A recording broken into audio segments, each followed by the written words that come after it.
Yes, maulan na gabi sa inyong tanan. So it's August 21, 2025. So it's holiday in the Philippines. It's because kan siya Ninoy Aquino Day. So kung mga tanang hindi pa siya, it's because man nga panahon nga the assassination pa sa pagtatay na lang ni Ninoy Aquino diya sa kuan Manila International Airport, and now it's sa Ninoy Aquino International Airport. So man siya. So hangtod karon pala isipan pagigapon na sa taon nga kung kinsa ginagpatay ni kuan former Senator Ninoy Aquino. Kududa ginako patay na puto nagpatay ni Ninoy. So murag tabla-tabla lang pumulagi asang hustisya. So hangtod karon gyud duda gyud ko ang gyapon nakibalo kinsa ginagpatay niya, kung kinsa man kana laban ng gidira, kung kinsa minagsugo nimo, di ba? So muna siya. So happy holiday in the Philippines. It's August 21st, 2025 is assassination of Ninoy Aquino. So it's a holiday, so babuhay hanggat kaya na enjoy, and happy double pay at account or 30% basta kay holiday siya. Enjoy laban. Yes, hello. So kuan buwan na kalungkot na balita, no? So Lars Pacheco, kin sabi og gyud kailan ni Lars Pacheco, so nagbuwag gyud siya 7 years as ni Clyde at oh my god.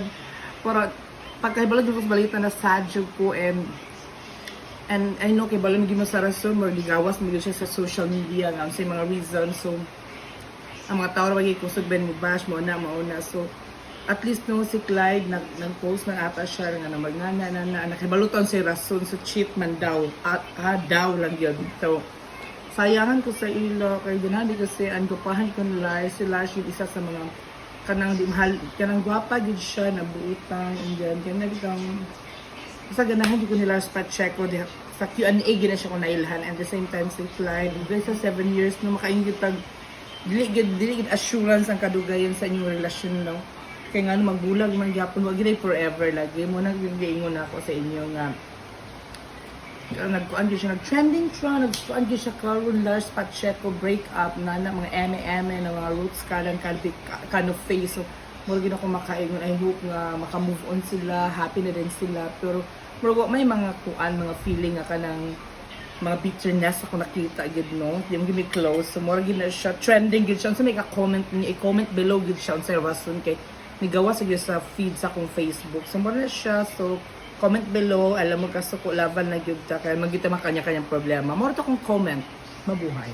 Ayun, I'm wearing this shirt from Australia. So legit nga gikan sa Australia. So kan magkanta ka na mo sa tawag spaghetti ba gihapon ba sa dagko nga may nani at nibo ang spaghetti.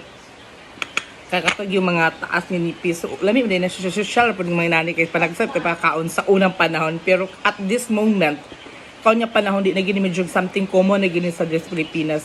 So bihira ita makaon sa una. So di ba? I know na may mga story about that, hindi tagpakaon sa una, pero karon makaon na nato, di ba? Murag common na siya. So sa mga nagdaang panahon, taon, mga roots, so naging siya tatalawan nato. Kuan siya, tuna yung gikuan danin. Hindi tawag danin nga pasta. Please comment below kung agyo ko kabalo. So maulan na gabi dito sa Cagayan de Oro City. Laban din ang ulan. Sumutod, no? Chikata kang Lars Pacheco. Happy holiday. Winner na mo, Winner na. Nagpaabot kami sa gasol. Magluto.